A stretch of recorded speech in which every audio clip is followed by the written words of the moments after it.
Hotwar jail के महिला कैदी के साथ क्या हुआ था, ये जानने की जिज्ञासा अब हर झारखंडी को है।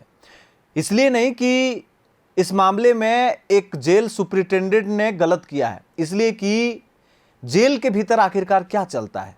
होटवार जेल में हुए आपत्तिजनक मामले में अपडेट यही है कि रांची डीसी ने एसडीएम स्तर के अधिकारियों को जांच की जिम्मेदारी दी है और कल झालसा यानी Jharkhand state legal service authority ने भी जेल जाकर जांच की है। उन्होंने कई विसंगतियों को पाया है और महिला बंदी से बातचीत की है और रिपोर्ट अपने साथ लेके चले गए हैं।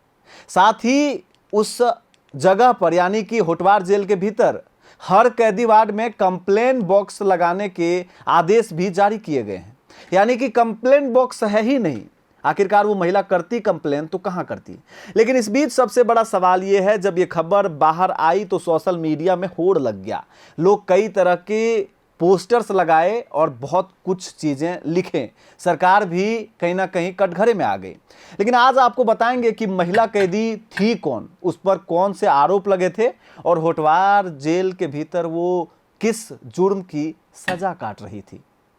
जिस खबर को हमने सबसे पहले अपने चैनल पर प्रमुखता से दिखाया था, अब उसी मामले में नया अपडेट सामने आया है।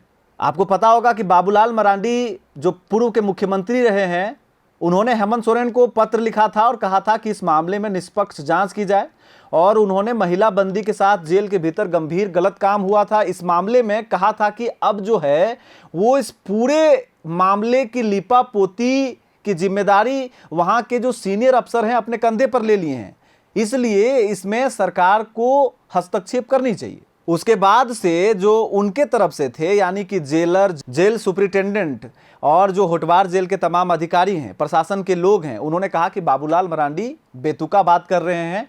वो जो जेल सुपरिटेंडेंट चंद्रशेखर हैं उनके छवि को धूमिल करने की कोशिश कर रहे हैं। इधर बीजेपी के प्रवक्ता अजय शाह ने तो और भी गंभीर आरोप सुपरिटेंडेंट पे लगा दिए। उन्होंने कहा कि चंद्रशेखर का पूरा जो रिकॉर्ड है वो पिछले 5 सालों से सेक्सुअल हरासमेंट करने में आगे रहा है। ये ऐसे अधिकारी रहे हैं जो पहले देवघर में और फिर हजारीबाग में सेक्सुअल हरासमेंट के चक्कर में इन पर केस भी हुआ है और कई जघन्य आरोप भी लगे हुए हैं। इससे पहले 2019 में देवघर में थे ये पोस्टेड, उसके बाद ये हजारीबाग चले गए। वहां पर कई ऐसे मामले का उन्होंने गिनती कराई है और कहा है कि इन पर गंभीर आरोप पहले भी लगे हैं, लेकिन ये झारखंड सरकार में वॉशिंग मशीन में धुल करके आए और इनको और भी प्रगति मिली है। लेकिन मैं उन चीजों पर नहीं बात करूंगा। अब इस मामले में 2 बड़ी बात यह है कि चंद्रशेखर जो कि जेल सुपरिटेंडेंट हैं होटवार के, आखिरकार उनसे पूछताछ में क्या बातें सामने आई। जब रिपोर्टर ने उनसे सवाल किया तब वो क्या बोल रहे हैं, इससे कुछ बातें स्पष्ट हो जाएंगी। और दूसरे में वो महिला बंदी कौन है, ये जान करके आपको चीज़ें कुछ ना कुछ स्पष्ट हो जाएगी। तो सबसे पहले हम आपको ये बताने की कोशिश करेंगे कि दैनिक भास्कर के रिपोर्टर ने जब होटवार जेल के अधीक्षक चंद्रशेखर से इस पूरे वारदात के बारे में पूछा गया कि आप बताइए कि उस महिला बंदी का जो टेस्ट है यानी कि जांच है वो प्राइवेट लैब में कैसे हो जाता है, क्योंकि अभी तक मामले में यही हुआ, जब कोई भी कैदी सजा काट रहा होता है और उसको कोई भी मेडिकल ट्रीटमेंट की आवश्यकता होती है तो उसे सरकारी अस्पताल का रुख करना पड़ता है और इसके लिए परमिशन लेने पड़ते हैं, जो प्रोटोकॉल है उसका ख्याल रखना पड़ता है। लेकिन इस मामले में आनन फानन में, जल्दबाजी में प्राइवेट लैब में उसकी जांच कराई जाती है और तभी से ये मामला सनसनीखेज हो जाता है, फैल जाता है, पूरे जेल के भीतर कोहराम मच जाता है कि भैया ये हुआ तो हुआ क्या। इसका जवाब वो देते हैं कि जैसे ही उनको आशंका लगी, लोगों से कहते हुए सुना गया कि भैया जो कैदी हैं, ये जो महिला कैदी हैं वो प्रेग्नेंट हैं, तब जाकर के वो अचानक से उसको प्राइवेट लैब में लेके चले जाते हैं और वहाँ पर जांच कराते हैं। लेकिन वहाँ पर जांच रिपोर्ट ये आती है कि महिला प्रेग्नेंट नहीं है। अब आगे देखिए फिर ये हल्ला कैसे फैलता है, कैसे बाहर आता है, कैसे बाबूलाल मरांडी इस पर आरोप लगाते हैं। होटवार के जेल सुपरिटेंडेंट चंद्रशेखर जी कह रहे हैं कि भैया उस कैदी से हम कभी मिले भी नहीं है, आज तक मुलाकात नहीं हुई है। कौन सा मुलाकात, व्यक्तिगत रूप से मुलाकात ही नहीं हुई है, तो ये सब कैसे हुआ। उन्होंने दावा किया है कि बंदी जेल में वीआईपी सुविधा यानी मोबाइल और ड्रग्स की मांग कर रही थी और सुविधा नहीं मिलने पर फंसाने की धमकी दे रही थी। समझिए, ये अलग लेवल की महिला कैदी है भैया। वो ड्रग्स की, मोबाइल की मांग कर रही थी और ये कह रहे हैं कि हमको धमकी दिया गया था कि फंसा देंगे अगर तुम मोबाइल नहीं दोगे तो। अब बताइए, ये दो बात में दोनों आपस में कनेक्ट नहीं हो रहे हैं। वो ये कि आप कह रहे हैं कि व्यक्तिगत रूप से हम मिले ही नहीं है, फिर भैया ये मोबाइल की मांग और फंसाने की बात कहाँ से कर रही थी? क्या सरेआम ये बात बोला गया था? तब आपको एक्शन लेना चाहिए था कि ये धमकी दे रही है। और भैया किसको दे रही है? कोई कैदी किसी जेल सुपरिटेंडेंट को धमकी दे रही है और उसे फंसा भी दिया। सुनने में कैसा लग रहा है आपको बताइए? अब कितना बड़ा ये गेमर है, कितना बड़ा स्मगलर है, आप समझिए। लेकिन आगे आपको बताएंगे कि भैया ये जो महिला कैदी है वो आखिरकार है कौन।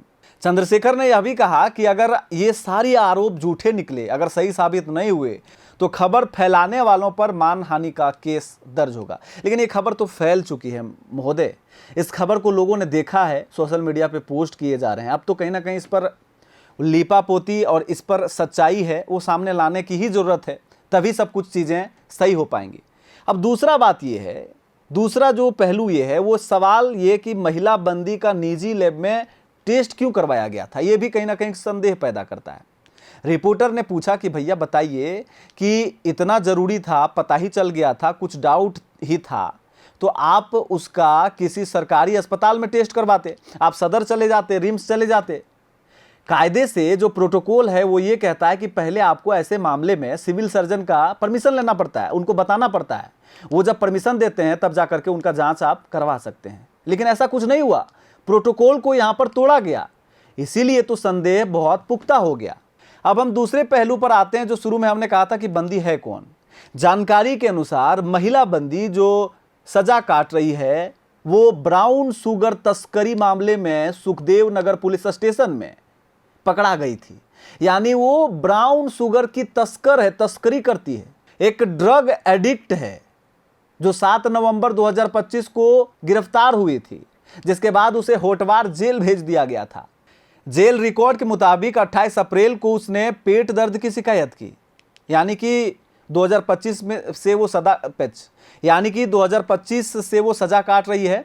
28 अप्रैल को उसके पेट में दर्द की वो शिकायत करती है, जिसके बाद उसका इलाज कराया गया। बाद में 12 मई को उसने वार्ड की कुछ महिला बंदियों के बीच में, जो कैदी रहते हैं, उनके साथ में गलत होने की बात को बातचीत करती है, यानी कि आपस में बातचीत होती है कि उसके साथ कुछ गलत हुआ है। इसके बाद मामला जेल परिसर में इसके बाद मामला पूरे जेल परिसर में तेजी से फैल जाता है। सूचना जेलर लवकुश कुमार तक पहुंचती है, जिसके बाद महिला डॉक्टर अपराजिता की टीम से जांच कराई जाती है। हालांकि शुरुआती मेडिकल जांच में गर्भवती होने की पुष्टि नहीं हो सकी। वहीं महिला बंदी ने हाल में परिजनों से मुलाकात के दौरान भी इस मामले में खुलकर कुछ कहने से इनकार किया, जिससे रहस्य और गहरा गया।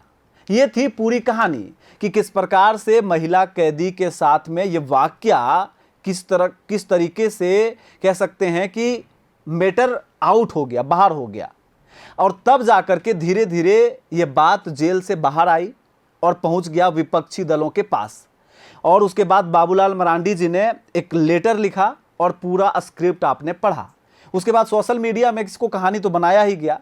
सच्चाई क्या है, अब जब इन झालसा ने भी इसको अपने गिरफ्त में लिया है, जांच अधिकारियों को दिया गया है, पूरी बातें सामने आएंगी तभी पता चल पाएगा। लेकिन पूरी कहानी ये थी कि एक ड्रग्स तस्करी करने वाली एक कैदी, जो कि ड्रग्स तस्कर है, उसके साथ में जेल सुपरिटेंडेंट का कनेक्शन जोड़ा जा रहा है। और मामला इसलिए गंभीर हो गया क्योंकि इस कनेक्शन के बाद ये जो चीज़ें हैं, दुर्व्यवहार या दुष्कर्म की बातें सामने आ रही है कि महिला गर्भवती हो गई है, इसलिए कहीं ना कहीं ये संदेहास्पद लगता है और सीरियस लग रहा है। तो पूरी कहानी को सुनने के बाद आपको क्या लग रहा है, किसका पक्ष मजबूत लग रहा है, पूरी रिपोर्ट आने से पहले आप कमेंट कर सकते हैं। जोहार।